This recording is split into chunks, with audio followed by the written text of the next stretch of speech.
All right, let's solve this equation. Tangent of 2 theta is equal to the square root of 3. Again, it's kind of nice that tangent is already by itself. Think about, when is tangent positive? All students take calculus.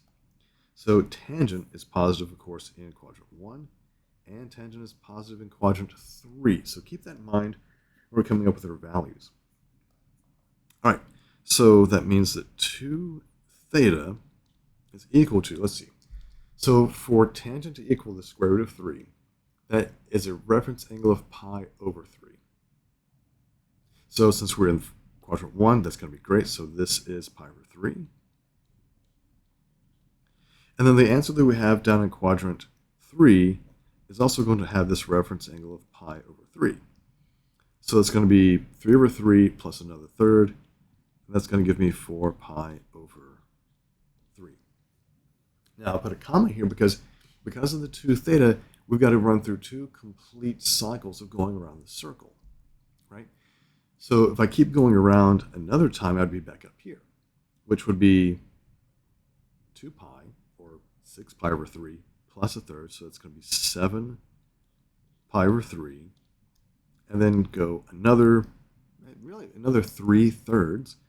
And we're going to end up at 10 pi over 3.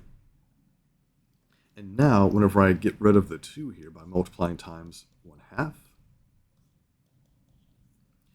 I'll have 4 solutions. So theta is equal to pi over 6. When I do 1/2 times 4 thirds, that's going to become 2 thirds. 7 thirds times 1/2 is 7 pi over 6. And the 10 reduces with the 2, so we end up with 5 pi over 3. And so you'll see that all of these guys right here satisfy the requirement that our angle is between 0 and 2 pi. See, yes, I know that pi over 6 and 2 pi over 3 also satisfy that, but you want to write all of the solutions that would satisfy it. So you can keep going and going. Now, if I try to do one more iteration, I would be at 13 pi over 6, which puts me just beyond the 2 pi mark. So these are our 4 solutions. Okay. Let's look at this next one. So for the next one, we have cosine of theta plus pi over 3 is equal to the square root of 2 over 2. All right, so we're talking about where cosine is positive. All students take calculus. Cosine is positive in quadrant 1 and quadrant 4. All right, so for square root of 2 over 2, again, you're going to see this guy so many times and know that this connects to pi over 4 for a reference angle. So our solutions will be, let's see, in the first quadrant, that's going to be pi over 4. And the fourth quadrant is going to be 7 pi over 4. Now, unlike the problems we've done just before this, where we have to multiply times 1/2 or divide by 2 or 3 or whatever, we have a plus pi over 3. So it means we need to kind of separate these so we can see what the 2 solutions are. So one solution is going to be pi over 4 minus pi over 3. And then our second solution is going to be 7 pi over 4 minus pi over 3. So, quick bit of arithmetic. This becomes 3 pi over 12 minus 4 pi over 12, which gives me negative pi over 12.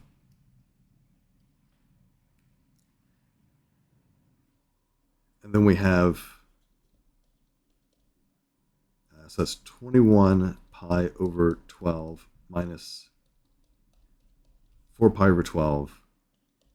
So we have 17 pi over 12. Now, as much as I would like to box both of these answers and say, that's it, I can't. Because remember, we had a restriction on what theta was, right? So theta is supposed to be something that is greater than 0, or greater than or equal to 0, but less than 2 pi. So this first guy right here doesn't satisfy that, right?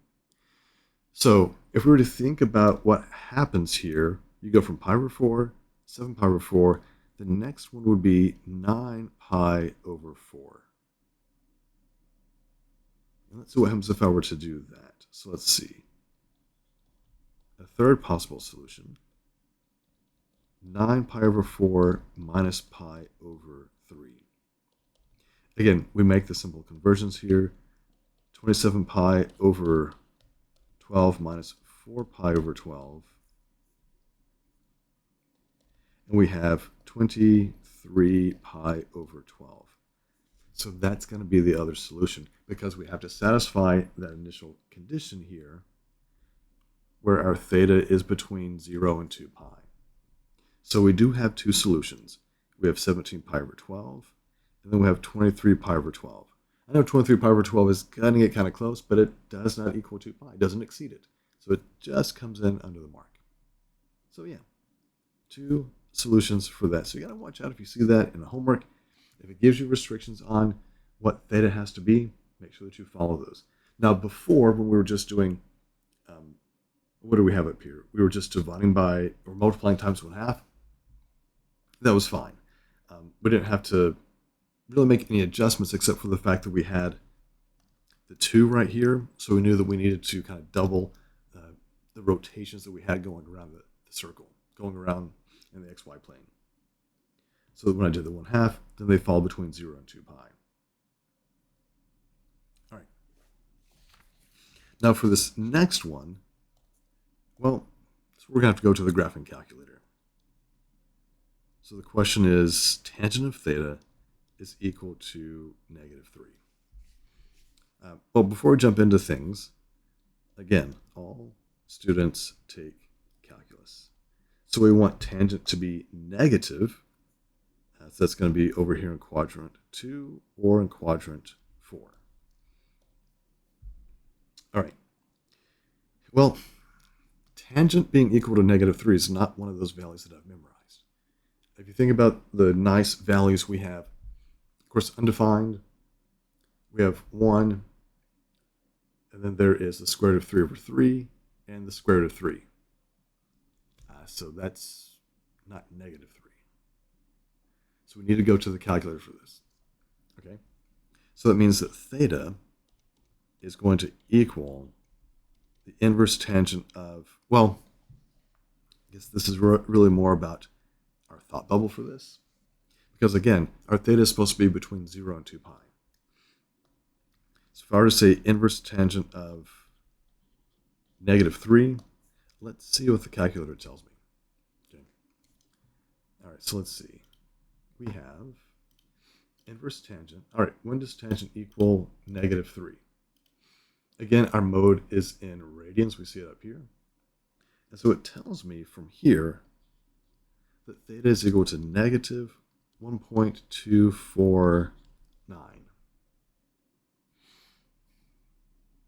Well, that doesn't satisfy being in either quadrant 2 or 4. But we do know something about tangent. We know that it has a period of pi. So if I were to add pi to this, so plus pi, see, now I think we're on to something. So it could be this, or it could be 1.89. I want to make sure we're doing this right. Round to 4 decimal places. 8925, or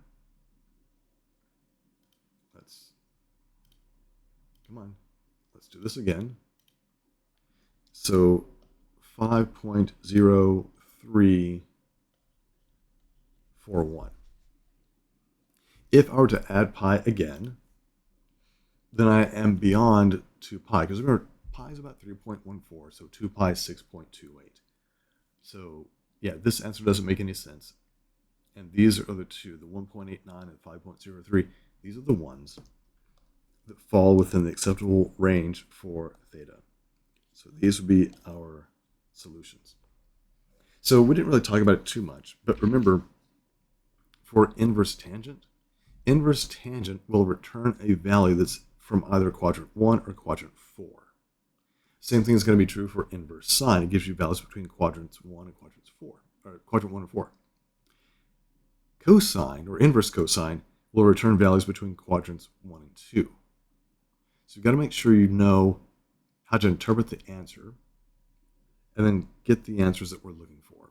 So since theta needed to be less than 2 pi, but greater than or equal to 0, those are the two solutions that we have. Okay. Now, we know that coming up, the problems are only going to get even more and more difficult.